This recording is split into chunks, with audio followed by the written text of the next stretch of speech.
everyone, welcome to today's live all about self-love. And it's kind of traditional to talk at this time of year about self-love because tomorrow is Valentine's Day, the shops are full of hearts and flowers, and it can be very tempting to get a bit down by that focus on romantic love, particularly if you haven't got a partner currently. There's absolutely nothing wrong with that. What is important though is to focus on self-love, whatever your relationship status, because your relationship with yourself is the most important relationship you will ever have in your life. Everything else flows from there. So I always like to talk at this time of year about self-love. So we will just start, as I like to do if I can remember, by some lovely music from my beautiful Koshi chime. There we go. Now, self-love has all sorts of benefits. Science has actually shown that people live a longer and healthier life if they love themselves. So that is a real reason for getting into loving yourself.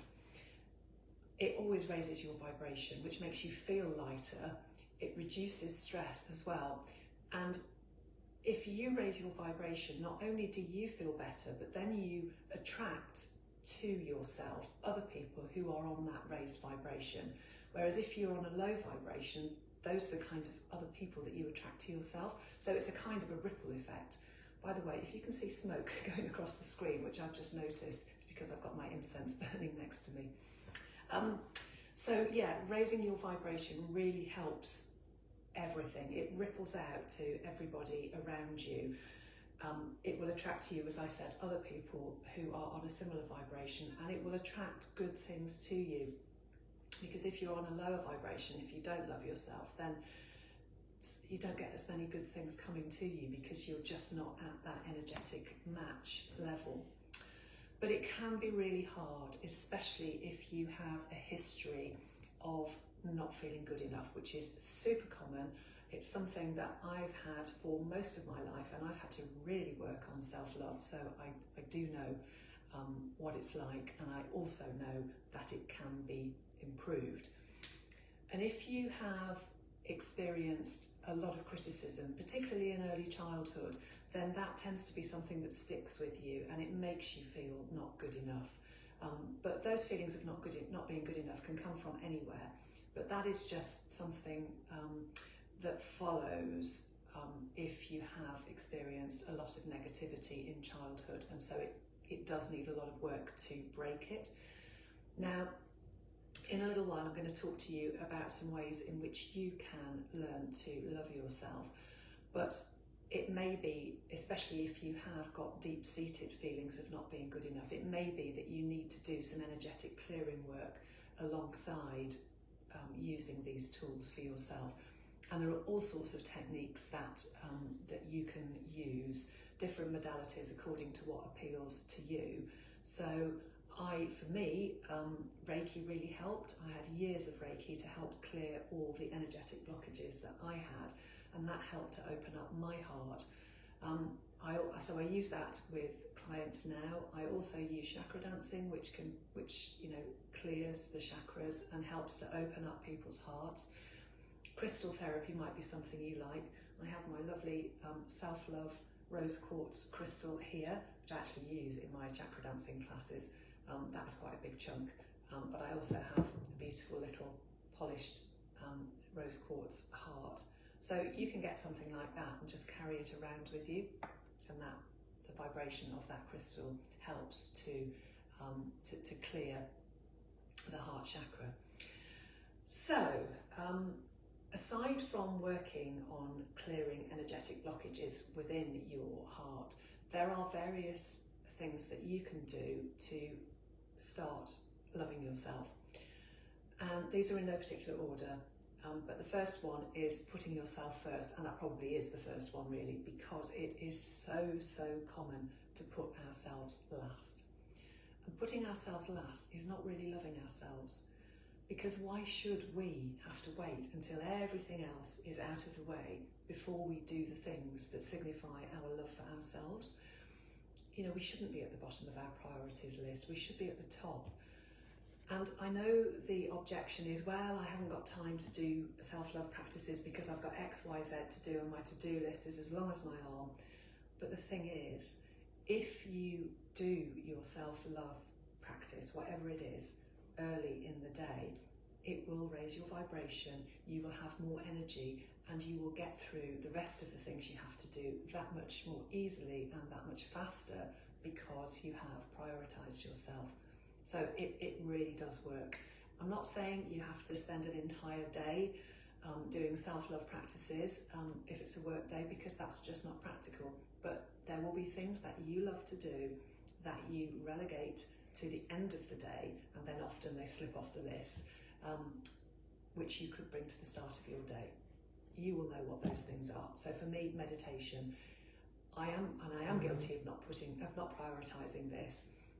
Mostly I like to do it first thing in the morning. Sometimes that just doesn't quite work with my schedule. So today, for example, I was at a breakfast networking meeting, which was a 1.5 hour drive from home. So I did just get in and drive first. I will be doing my meditation after this video, so I will be fitting it in. But on a normal day, then it will be the first thing I do because that sets me up for the day. So that's putting yourself first.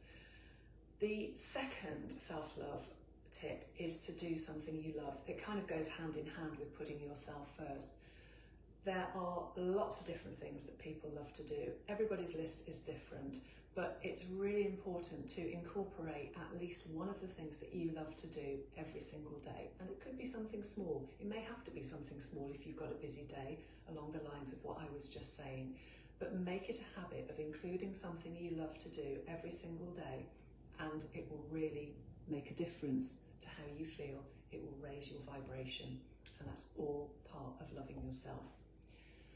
Now, the third thing I wanted to talk to you about is to speak kindly to yourself. And it's amazing how many of us don't do this. The kind of thing I mean is that if you make a mistake of some sort, whatever it is, we tend to fall into that trap of saying something like, oh, I'm such an idiot, why do I always do that? I'm crap at whatever it is. And then your mind is receiving that message all the time that you don't love yourself, you're not good at this, you're not good at that, you're just a bad person. And that's, that is not a good message to hear constantly. So when you next say something like that to yourself, notice it and then change it into a nicer comment to yourself. It could just be, oh dear, I made a mistake, I'm learning from that, I'll try not to do that next time.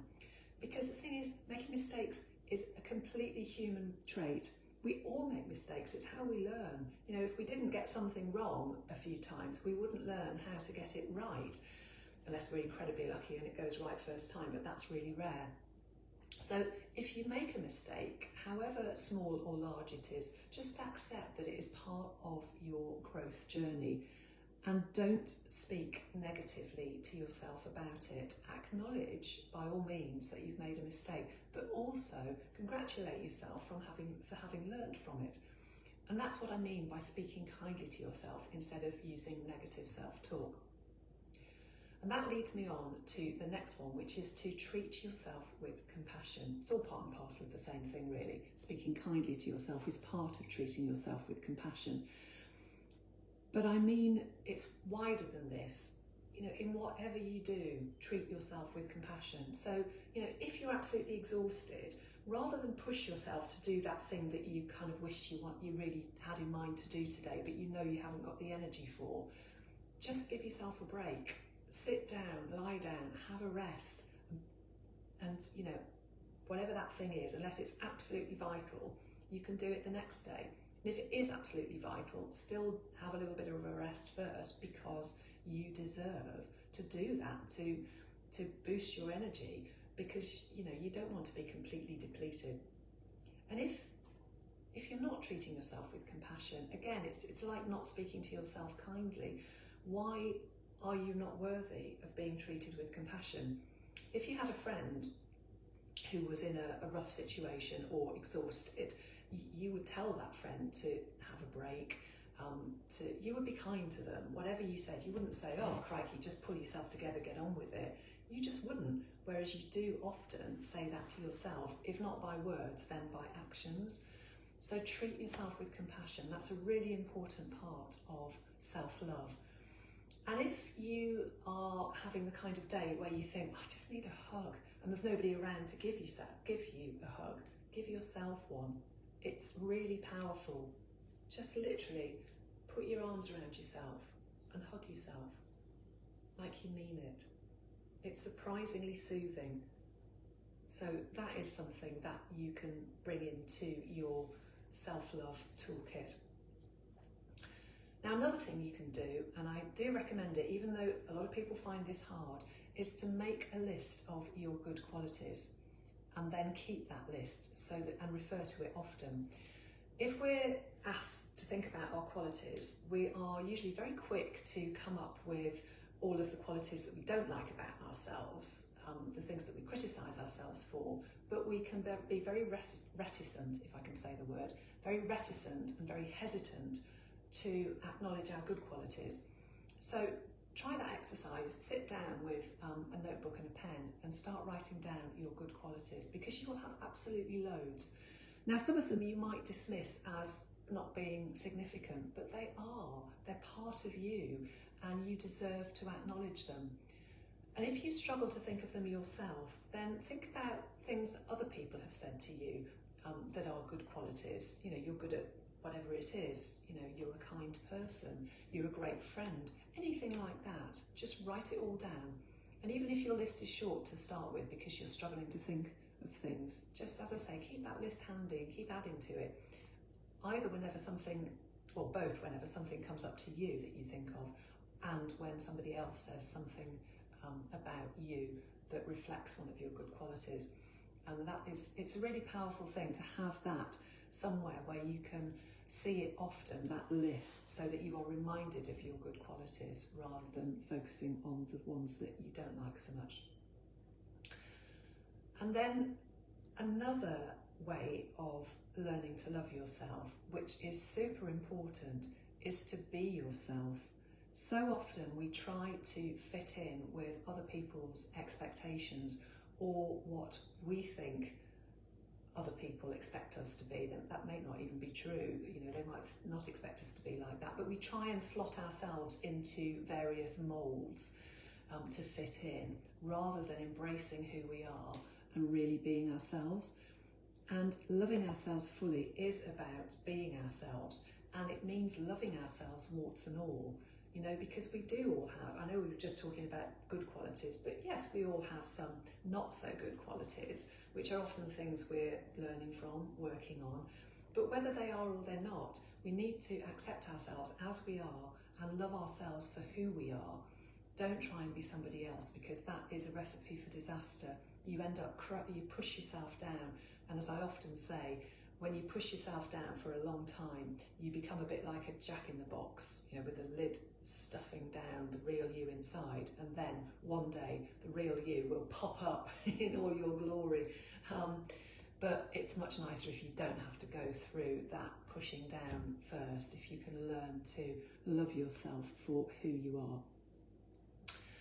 So the final thing I wanted to talk about is another technique that people can find very difficult, and I know I did when I started it, and it's called mirror work. I read about it first in one of the books by the wonderful Louise Hay, and mirror work means looking at yourself in a mirror, looking yourself in the eye and learning to love what you see, and actually telling yourself that you love yourself. And that is incredibly hard when you're used to being down on yourself.